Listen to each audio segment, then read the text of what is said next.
और मैंने जब मंच पर देखा कि इतने विद्वान वक्ता बैठे हैं तो मुझे लगा कि एक सत्र जो है 1:30 बजे खत्म होगा। तो मैं कहा कि मैं अनुरोध करके बीच में ही अपनी बात आपसे निवेदित करके विदा लेना चाहूंगा। मैं प्रोफेसर गीता सिंह तथा विश्वग्राम परिवार को इस अंतर्राष्ट्रीय विचार गोष्ठी के आयोजन के लिए बधाई देता हूं, शुभकामनाएं भी देता हूं। जम्मू कश्मीर में peace, people and possibilities in Jammu Kashmir, Jammu Kashmir में शांति, यहाँ के लोग और संभावनाएं, इस परिचर्चा के लिए जो विषय चुना गया है मैं समझता हूं काफी सोच समझ करके इसका चुनाव हुआ है और निश्चित रूप से इसके पीछे एक व्यापक विजन भी हो सकता है। शांति का अर्थ मुझे लगता है कि समाज में एक ऐसी स्थिति का निर्माण करना जो हर प्रकार के संघर्ष, अराजकता और अशांति से मुक्त हो। यहाँ डल के लहरों की आवाज, चिनार के पत्तों में प्रगति के राग और तरक्की से लाभान्वित आवाम की साझी मुस्कान, यही शांति को प्रतिबिंबित करेगी। शांति व भयमुक्त आस्था है जब रात में श्रीनगर से परिवार सकुशल सोपियां निकल जाता है। शांति का एक दूसरा अर्थ है कि वह स्वयं के भीतर हो ताकि दूसरों के साथ भी सामंजस्य बनाकर समझ, सहानुभूति और सहयोग को बढ़ावा दे सके। शांति हर व्यक्ति को अपनी मर्जी से जीने का हक देती है। अपनी मर्जी से बिना खौफ सांस लेने और उसके अस्तित्व की स्वतंत्रता प्रदान करने का ही दूसरा नाम शांति मैं समझता हूं है। शांति वो आदर्श स्थिति है जो वितस्ता के किनारे विभिन्न विचारधारा के लोग बैठकर संवाद करते हैं और उनके बीच मतभेदों को स्वीकार भी किया जाता है और चर्चा भी की जाती है। शांति वह है जो व्यक्ति में करुणा का संचार करती है और उसके मन और आत्मा को शुद्ध करती है। शांति आज जम्मू कश्मीर में कितनी दिखाई पड़ रही है वो जम्मू कश्मीर के लोग बताएंगे, लेकिन मुझे लगता है कि जो दिखाई पड़ती है वो एकता है जिसने एक ऐसे आवाम के निर्माण में सहायता की है जहां मानवता परस्पर सम्मान में फल फूल रही है और हर इंसान को गरिमापूर्ण जीवन गुजारने का समान अवसर मिल रहा है। मैं मानता हूं कि यह शांति स्वयं में पैदा नहीं होती, अपने आप नहीं पैदा होती, बल्कि लोग यानी आम नागरिक और इस सभागार में उपस्थित हर एक कश्मीरी यही शांति की धड़कन है और वो अपनी मेहनत, अपनी लगन और मानवता के कल्याण के लिए समर्पित जीवन के माध्यम से शांति को आकार देता है। शांति के लिए एक दूसरे के प्रति सहानुभूति, ये प्री रिक्विजिट कंडीशन है, ये पूर्व शर्त है और इसलिए लोग माने पीपुल, आम नागरिक ही मनभेद समाप्त कर तरक्की को संकल्प बनाकर और पारस्परिक एक दूसरे के सम्मान के द्वारा शांति को बढ़ावा दे सकते हैं। मैं समझता हूं कि आवाम तभी तरक्की करती है और सही मायने में समावेशी विकास, इंक्लूसिव डेवलपमेंट को वही बढ़ावा देता है जब लोग आपसी मतभेदों को भुलाकर एकता की ताकत के साथ राष्ट्र निर्माण में जुटते हैं और केवल राष्ट्र निर्माण को बढ़ावा ही नहीं देते बल्कि विविध दृष्टिकोणों का सम्मान करते हुए आगे बढ़ते हैं। आम नागरिकों में मुझे लगता है कि 3 गुण मौजूद होते हैं: काइंडनेस, कोऑपरेशन और कॉम्पेशन। तमाम चुनौतियों पर विजय प्राप्त करते हुए आवाम में कैसे वातावरण अवाम में कैसे वातावरण को निर्मित करते हैं अवाम के लोग, जहां शांति और सद्भाव प्रभावी होती है, जहां लोग भेदभाव नहीं बल्कि न्याय और समानता को बढ़ावा देते हैं, और वही शांति का बोलबाला भी होता है। जहां लोगों के हाथ एक दूसरे की मदद के लिए उठते हैं, वह साझी समृद्धि को प्राथमिकता देते हैं, वहीं सामूहिक शांति निर्मित हो सकती है। पॉसिबिलिटीज यानी संभावनाओं की चिंगारी अवाम को सर्वांगीण विकास के मार्ग पर ले जाती है। शांति, समुदाय और संभावना ये मिलकर किसी भी जमीन का भाग्य बदल सकते हैं। वह एक ऐसा विकसित क्षेत्र निर्मित करने की ताकत रखते हैं जहां आकांक्षा और अवसर दोनों का मिलन हो सकता है। एकता की ताकत से शांति के वातावरण में ऐसा समुदाय निर्मित होता है जहां नए सपने आकार लेते हैं और लोगों में भी कुछ नया इन्वेंट करने, नया इनोवेट करने का साहस पैदा होता है। पीस, पीपुल एंड पॉसिबिलिटीज का गठजोड़ ये सुनिश्चित करता है कि एकता की ताकत से हम बाधाओं पर विजय प्राप्त कर सकते हैं और आवाम में नए विचारों के रंग भरकर हम जीवन को बदल सकते हैं। Peace, people and responsibilities, peace, people and possibilities का गठजोड़ ये सुनिश्चित करता है कि भविष्य को नया आकार मिले, आवाम के लिए कर्म और कर्तव्य ये प्रधान हो और लोगों में निहित संभावना को उजागर कर उनमें सार्थक परिवर्तन लाने की शक्ति प्रदान की जा सके। पीस, पीपुल और पॉसिबिलिटीज का गठजोड़ ये सुनिश्चित करता है कि असंभव को कैसे संभव बनाया जा सकता है। और मैं बात ये जरूर कहना चाहूंगा जोर देकर के, पीस, पीपुल और पॉसिबिलिटीज का गठजोड़ जो कुछ जम्मू कश्मीर में आपको दिखाई पड़ेगा, मैं समझता हूं कि उसमें भारत के आदरणीय प्रधानमंत्री श्रीमान नरेंद्र मोदी जी की दृढ़ इच्छा शक्ति का बड़ा योगदान है। एक ऐसे पीसफुल, पीपुल फर्स्ट, सामाजिक न्याय, समता के सिद्धांत में यकीन रखने वाले जम्मू कश्मीर के निर्माण की प्रक्रिया आगे बढ़ी है, जिसने लोगों के जीवन और राष्ट्र के मुकुटमणि दोनों को रूपांतरित करने में काफी हद तक सफलता पाई है। लेकिन यात्रा बड़ी लंबी है। 5-6 वर्षों के भीतर ऐसे जम्मू कश्मीर के निर्माण का प्रयत्न हुआ है जहां घाटियों और पहाड़ों पर गोलियों और ग्रेनेड नहीं बल्कि रागों और वाद्यों की आवाज सुनाई पड़े, जहां स्कूल की दीवारें पत्थरों की टकराहट से नहीं बल्कि बच्चों की हंसी और एजुकेशन के गूंज से गूंजती रहे। कभी सन्नाटे में लिपटे हुए पुलवामा, सोपैया और कुलगाम जैसे शहर युवाओं के लिए सांस्कृतिक और साहित्यिक केंद्र के रूप में तब्दील हो सके। दशकों से कला, सिनेमा की राह देखते समुदाय का इंतजार भी काफी हद तक समाप्त हुआ है।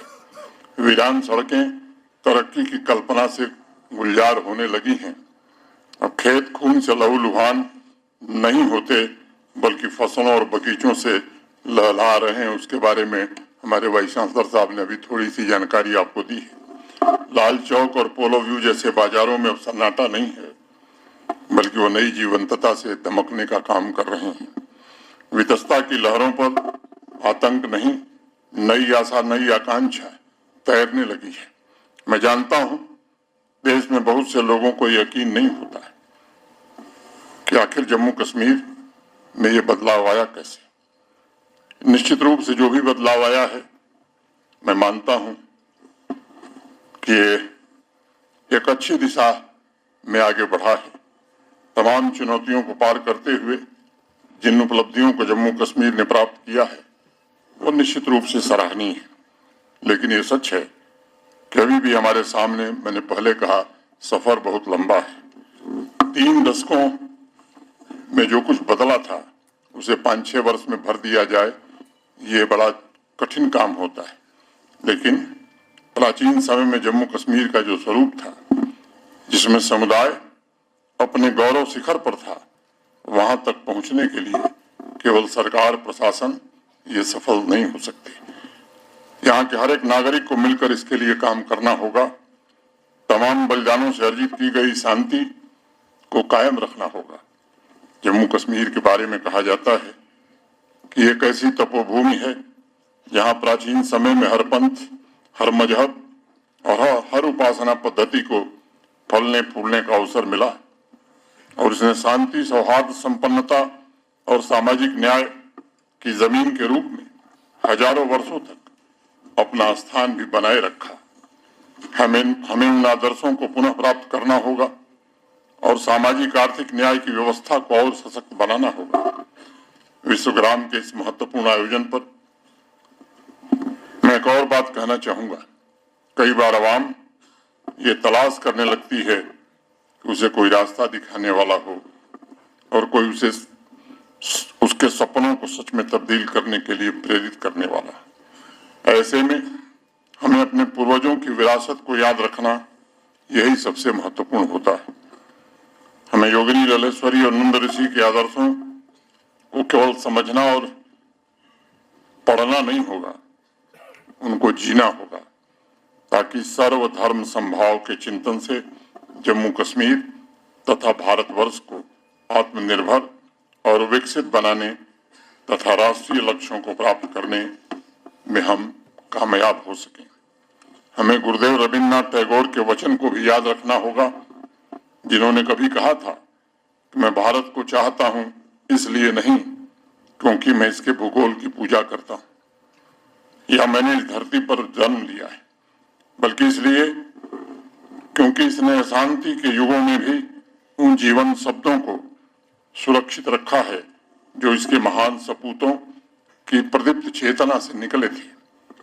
गुरुदेव के इन वचनों को भी हमें अपने जीवन में ढालना होगा ताकि सभी धर्म सभी के प्रति आदर रखते हुए अपने अमन और तरक्की के लक्ष्यों को प्राप्त किया जा सके।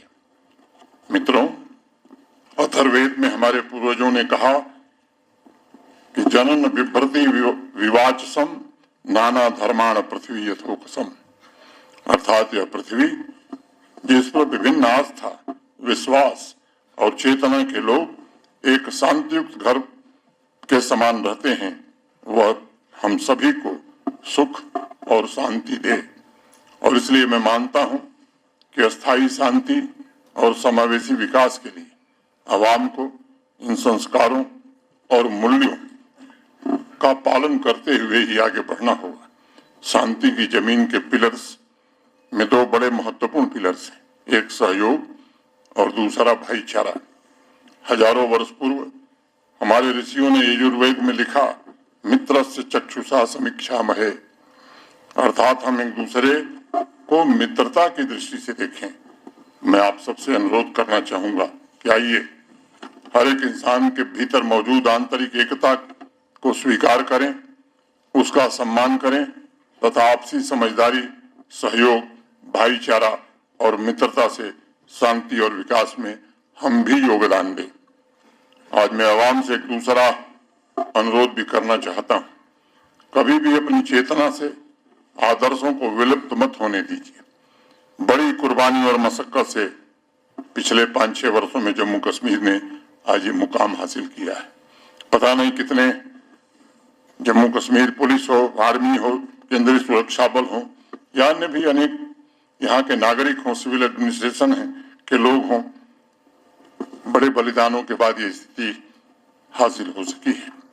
उन साथियों की स्मृति को जीवंत रखना जिन्होंने हमें और आपको खुली हवा में सांस लेने का अवसर प्रदान किया है और हमारी और आपकी शांति के लिए अपने जीवन का सर्वोच्च बलिदान दिया है।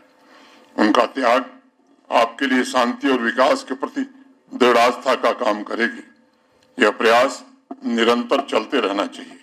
और एक तीसरी बात मैं कहना चाहता हूं कि रूल ऑफ लॉ के सिद्धांत का सम्मान सबको करना होगा।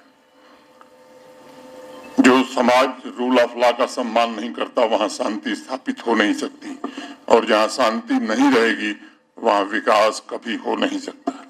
इसलिए मेरा आग्रह होगा कि इस पर सबको एक रूपता के साथ ध्यान देना होगा। कोई भी क्षेत्र, आवाम या राष्ट्र एकत्व की भावना से तभी आगे बढ़ता है जब वह रूल ऑफ लॉ के सिद्धांत से चलता है।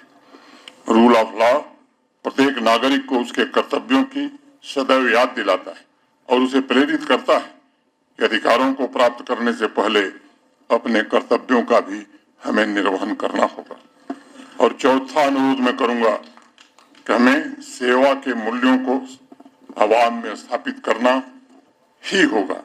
सेवा का मूल्य ही समाज को प्रगतिशील बनाता है और यह सुनिश्चित करता है कि कोई भी बाहरी ताकत फूट न डाल सके। और पांचवा निवेदन मेरा होगा कि आवाम के किसान हो, नौजवान हो, नारी शक्ति हो, हमारे एकेडमिशियंस हो, हस्तशिल्पकार हो, उद्यमी हो, व्यापारी हो, इनोवेटर्स हो, साइंटिस्ट हो, डॉक्टर्स हो, टीचर्स हो, राइटर्स हो, कवि हो, कामगार, कलाकार,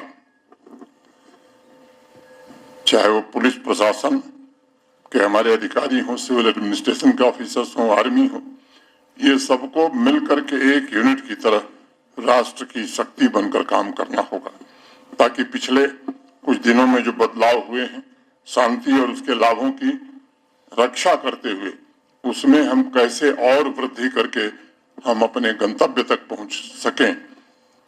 मित्रों, जम्मू कश्मीर में शांति, व्यक्तिगत विकास और वर्तमान एवं भविष्य की संभावनाओं को साकार करने के लिए आने वाली चुनौतियों के बारे में भी सर्व समाज को, सबको जागरूक रहना है। इन दो चुनौतियों से निपटने के लिए निरंतर केवल उन्हें नहीं, समाज के हर वर्ग को चौकस रहना होगा। इन दोनों कार्यों में मैं समझता हूं कि आवाम की सबसे बड़ी और महत्वपूर्ण भूमिका है।